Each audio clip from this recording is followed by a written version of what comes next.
Hello and good morning, it's Phil Thatch, and today I'm at the Rainbow Lake Wilderness area, which is on the top of Signal Mountain. Today's October 27th, and I'm supposed to take a vacation in about 2 weeks where I was planning to do fall photography, autumn photography, and that's usually when fall color peak is around here, but it's kind of peaking a little bit early this year, and so I'm going to do a little bit of color photography today, a little bit of autumn photography today.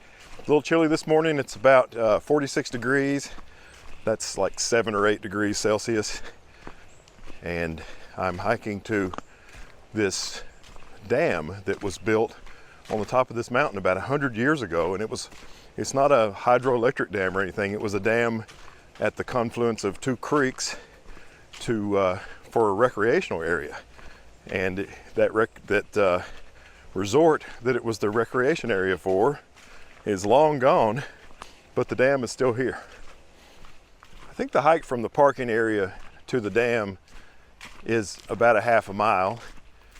We've had kind of a drought this year, which is why the color is coming out early. And you know, there's a waterfall that goes over the top of this dam.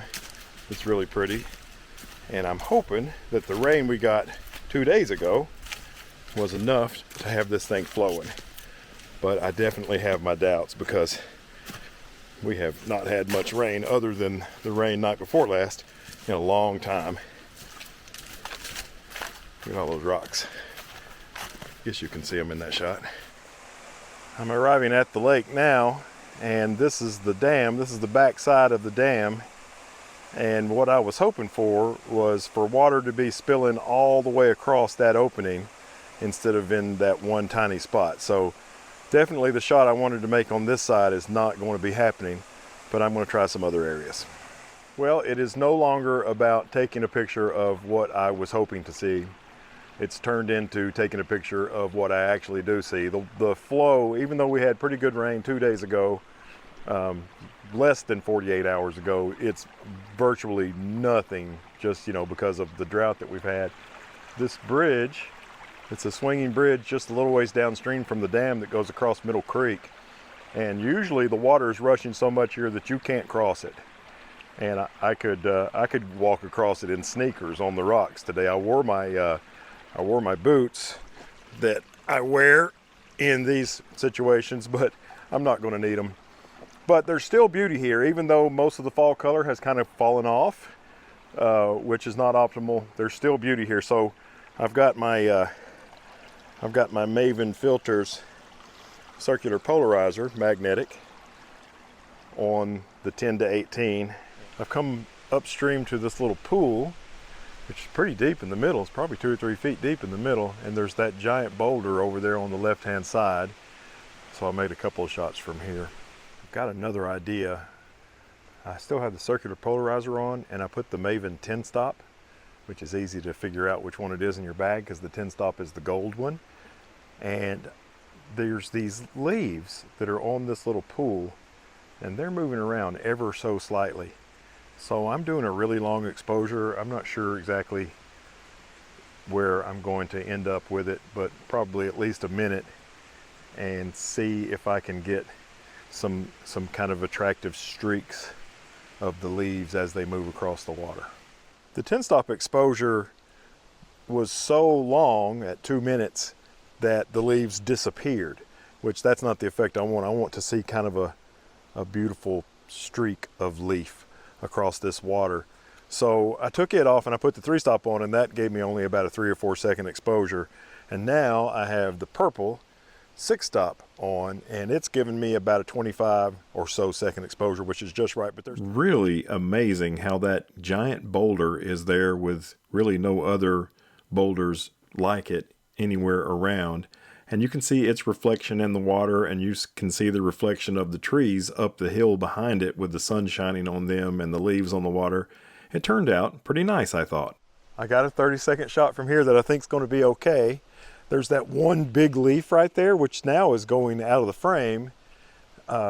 that I don't like the way it looks, but the rest of the leaves flowing by almost look like a swirl. And you've got the big boulder that almost looks like a prudential, get a piece of the rock sort of a thing.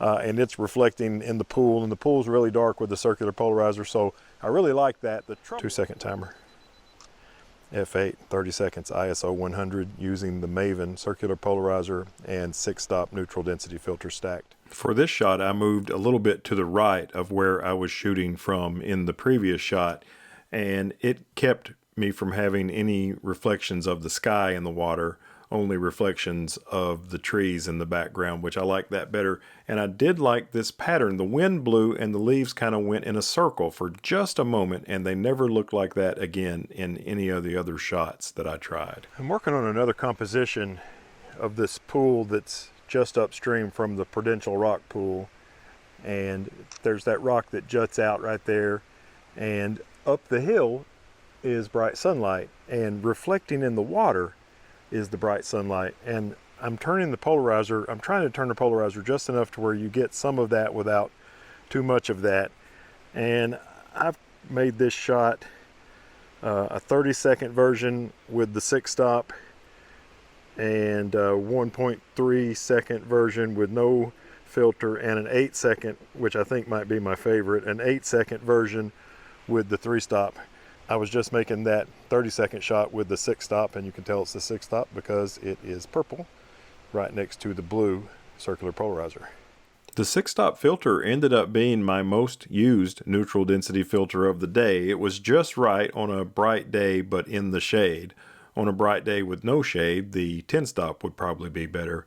But I did like the way this composition turned out with the streaks of leaves as they were going downstream, and the reflections and the beautiful boulders in the background. Okay, I have changed lenses, and I'm so happy that I bought this Laowa 12-24 Sea Dreamer, the lens that I like to call the Star Master, because it has 5 straight pointed aperture blades that give you beautiful 10-pointed sun stars. Got this huge tree right here that's very interesting, and to the right of it is a young tree that has great fall color, and the sun's coming through the trees over this mountain. And so I've set up to get as high as I needed to go. I had to get up on top of this boulder and use my center column, which I don't like to use, but you use it when you have to. Manual focus, and I shot this at 12 millimeters f11 for a nice morning sun star shot. I'm not sure how long the exposure was, 1.6 seconds. I made a couple of selfies at various places up the mountain. Really love this little Laowa lens with its crazy sun stars. I used the BRE1 Bluetooth remote to make this shot, and you know, I made several shots of this exact composition, but the one that had the best starburst, the best sun star, was the one where I was sitting on that rock. So, you know, the starburst change as the light changes coming through the tree. So this is the one I shared with you, the selfie version. These filters have worked so well. Up here in the top left pouch, you have the 77 and the 67 millimeter ring that you put on your camera, and then you magnetically put the filters on top of that. There's also a lens cap. Top right's just a UV filter. I don't use those. Top left, the gold filter is 10-stop, the red is 3-stop, the purple is 6-stop, and the blue is the circular polarizer. And it's so easy to not have to fumble around with them. You just look down, pick out the right filter, and off you go. I can't say enough how helpful that is when you're standing here trying to make a shot, get your composition right, and then you're thinking, oh man, now I really should put my 6-stop on, and then you have to fumble and find it. Nope, it's a piece of cake. Just look for the purple one, and there's the 6-stop. And also, this is really only the second time I've been out shooting and used the Laowa 12-24 lens, and I've been happy with it both times. I shot the other night, a little bit over a week ago, doing some night photography, and this is the first time I've made a sun star with it actually of the sun. So that's turning out really good today here at Middle Creek. And there's I came down here to photograph the Rainbow Lake Dam over there. Didn't make a single shot, but still had a pretty good morning. So I really appreciate you joining me today. And I want to thank you for watching. I would appreciate a thumbs up. If you want to see some more stuff like this, subscribe, hit the bell. And as always, I look forward to seeing you in the next one. Let's hike out of here. Bye-bye.